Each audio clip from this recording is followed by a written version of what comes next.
مستعدين لمفاجأة؟ النهارده هنعمل مع بعض العيش الشمسي في البيت، من غير فرن، من غير شمس، بجد بطريقة سهلة وناجحة. عملناه في فرن بوتاجاز وهيعجبكم خالص، خالص، وكمان هتعملوه كل يوم. شايفين اللقمة؟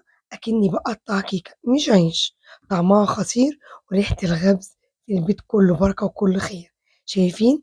هاقول لكم إزاي يطلع معاكم أحمر ومستوي من تحت بطريقة سهلة جدًا وفكرة بسيطة، بس تابعوا معايا الفيديو خطوة بخطوة، طلّعوا أحلى عيش شمسي. ويالّا نطير نعرف مع بعض المقادير. عايزة أقول لكم حاجة، إن أنا استخدمت نوعين من الدقيق، ممكن تستخدمي نوع واحد بس. أنا عندي دقيق بلدي ودقيق زيرو، زيرو اللي هو جميع الأغراض، ودقيق بلدي اللي هو دقيق القمح، تجيبيه من عند أي فرن أو أي عطار.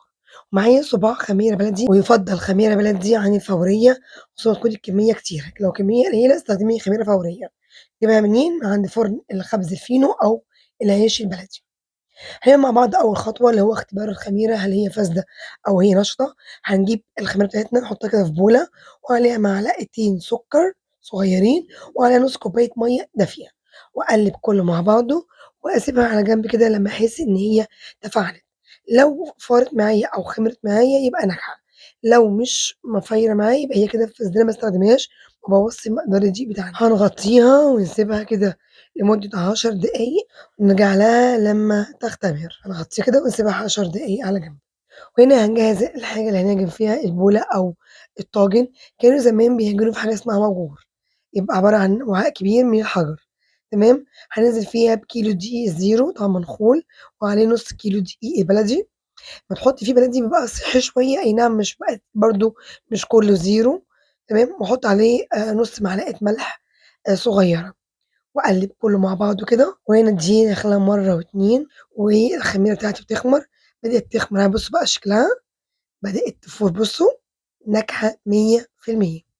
هانزل على الدقيق بتاعنا، طبعًا قُلنا كذا مرّة أمّا نيجي نعجن حاجة فيها خميرة، بانزل على الدقيق بالخميرة الأول، وبعد ما كده باكمّل بسوايل عادي.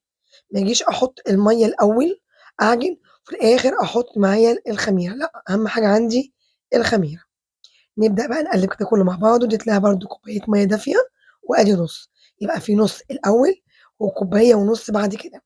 أبدأ بقى أعجن، ده عجين عيش عادي خُدي راحتِك في العجن، هو العيش عامةً عايز عجن ولَّت. طبعًا لَّت دي يعني هاقول لِك هنعمل إيه، هنطُبّه زي الصعايدة بالضبط. الله يرحمِك يا أمي كانت تعمل بالكميات، تمام. اديت لها ربع كوباية مَيّة تاني وأبدأ بقى أعجن. بُصّوا بقى هنا معايا، شايفين العجينة عامل إزاي؟ طري جدًا، ما يبقاش تقيلة لأ، العجينة تبقى طرية، بُصّي ملزّقة معايا بمعنى أصح. بُصّوا عاملة إزاي؟ أنا لو أسمّعكم إن أنا كنت باطُب الطَبّة كده. الله يرحمِك يا أمي كانت تعمل بال10 وال20 كيلو، وكانت تطُب بإيديها الاتنين، كان يفرقع كده العيش بيخُش له هوا. بُصّوا الطريقة دي تخلّي العيش يخُش له هوا وتطلع اللقمة معاكِ جميلة مش مكتومة، تمام. بُصّوا، طبعًا أنا كمان معايا كيلو ونُص مش كتير، إحنا كنا زمان بنعمل بال20 كيلو كل خميس، كانت أمي تحب توزّع للقرايب والجيران، كان بيت كُلّه خير وبركة ونعمة. شايفين بقى، بُصّوا أنا باطُب بإيد واحدة، لكن لو الكمية كبيرة هاطُب بإيدي الاتنين. العجينة جميلة، كل ما تلتّيها تدّيكِ الرغيف ناجح وطري وخفيف جدًا ومستوي من جوّه. أنا بس هاغطّيها لمدة 10 دقايق بس أريّحها، أنا ما باخمّرهاش وهي كده، لأ باخمّرها وهي متقطّعة. سِبتها 10 دقايق، ويالّا مع بعض نجهّز الصِّجان بتاعتنا. إحنا قُلنا هنخبز العيش الشمسي في فرن بوتاجاز، هنجيب الصِّجان ونرشّها بالردة، النخالة اللي هي المنخولة من الدقيق البلدي، اسمها ردة أو نخالة. مش عندِك يبقى من عند العطار، بس برضه تنخليها، تمام. هنجيب كده طبعًا بولة كده نحُط فيها كوباية دقيق وعليها معلقتين ردة، دقيق بلدي، دقيق زيرو براحتك. طبعًا معلقة الردة عشان أنا هانزل عليها بالرغيف، تمام. وهاجيب برضه بولة تانية فيها كوباية مَيّة من الحنفية، دي اللي هابِل بيها إيدي عشان أقطّع العيش الشمسي. بُصّوا بقى العجينة بقت حلوة إزاي بعد ما ارتاحت، ما تلزقش في إيدي مع إنها طرية، دي العجينة الناجحة. هنعمل بقى إيه، تابعوا خطواتي خطوة، خطوة تاخدي أحلى عيش شمسي. أنا بلّيت إيدي مَيّة عادي من الحنفية، وأبدأ أقطّع الرغيف. بُصّوا الطريقة دي كانت طريقة أمي الله يرحمها، بُصّي تقطيعها إزاي.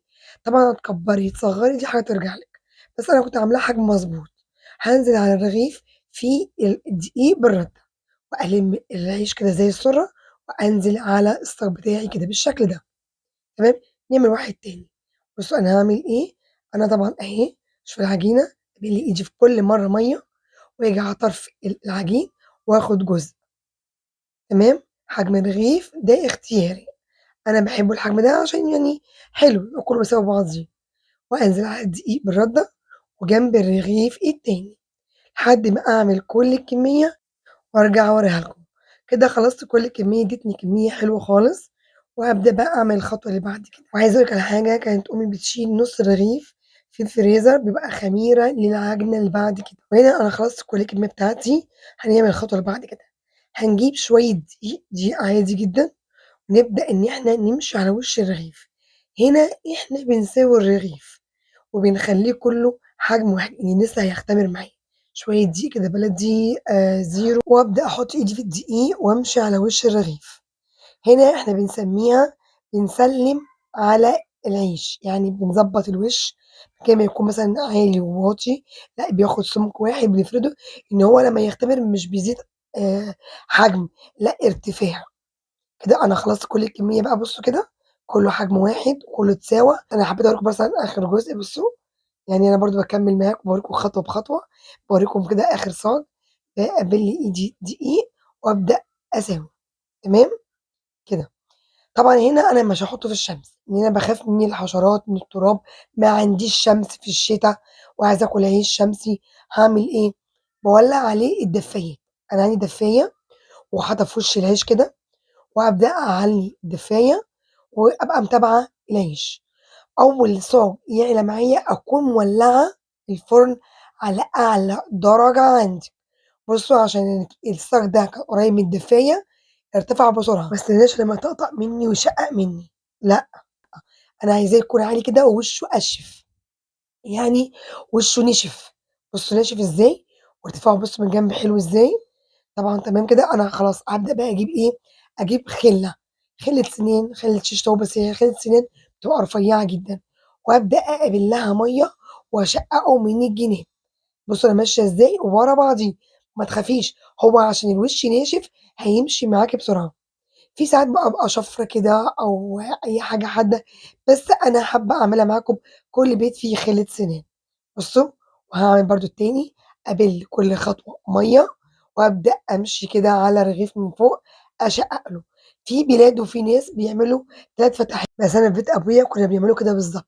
حاجة كمان إيه الفايدة إن أنا أشقّقه كده؟ لأ، عشان خاطر يستوي من جوّه، وأبدأ أضغط عليه هو كده، كده هيختمر تاني.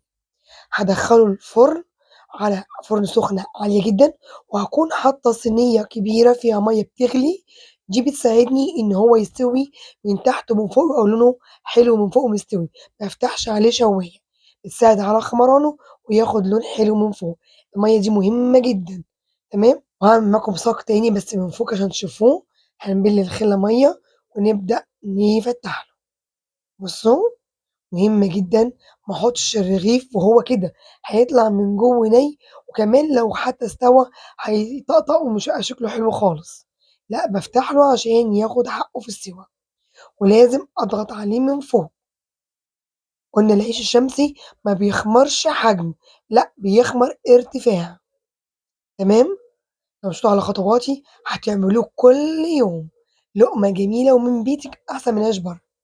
أبدأ من الفرن أول صاج معايا بُصّوا بقى شكله وهو لسه سخن، بس بأمانة ريحته خطيرة ولونه جميل جدًا، بُصّوا المَيّة المغلية عملت فيه إيه، خلّيته خَد لون من على الوش، هابدأ إن أنا أغطّيه عشان يطرى معايا شوية، بُصّوا بقى كيكة، الرغيف مرتفع ومحتفظ بحجمه، بشكله، واخد لون من فوق من تحت ومستوي، بس يهدى معايا كده وأنا هافتحه لكم، لازم أغطّيه عشان يكون طري معايا، بعد ما خد حوالي 10 دقايق كده، بُصّوا بقى الرغيف لسه برضه دافي شوية بس هاوريه لكم، طري وجميل ولونه خطير، حلو أوي، الردة معايا مش محروقة، واخد حقه في السوا، كده خلصت كل الكمية بتاعتي، بُصّوا بقى الرغيف الصغير ده بتاع مارفي، بُصّوا بقى العيش بأمانة أنا باقطّع كيك، أنا عاملة صواني كيك مش عاملة عيش شمسي، ريحته خطيرة، وزي ما قُلت لكم عايزينه كلّه دقيق بلدي أو دقيق زيرو براحتكم، بس إحنا بنضيف دقيق بلدي عشان يكون صحّي شوية. العيش ده عايز طبق بامية ويكا، طبق ملوخية خضرا، طبق سبانخ، الأكلات دي بتحب العيش الشمسي جدًا. وكمان يا جماعة الخبز في البيت بيدّي خير وبركة. يالّا جربوها على طريقتي وقولوا لي في الكومنتات إيه رأيكم في وصفاتي، وعايزة بقى لايكات كتير عشان الفيديو يتشاف والكل يستفيد، وكومنت تشجيع كده، ولو مش مشتركين عندي تنوروا تشتركوا، وكمان تشيروا الفيديو، وبألف هنا، وأتمنى كل اللي يجرب العيش الشمسي على طريقتي يكتب لي في الكومنتات، وبألف هنا، مع تحياتي ميري أنور، سلام.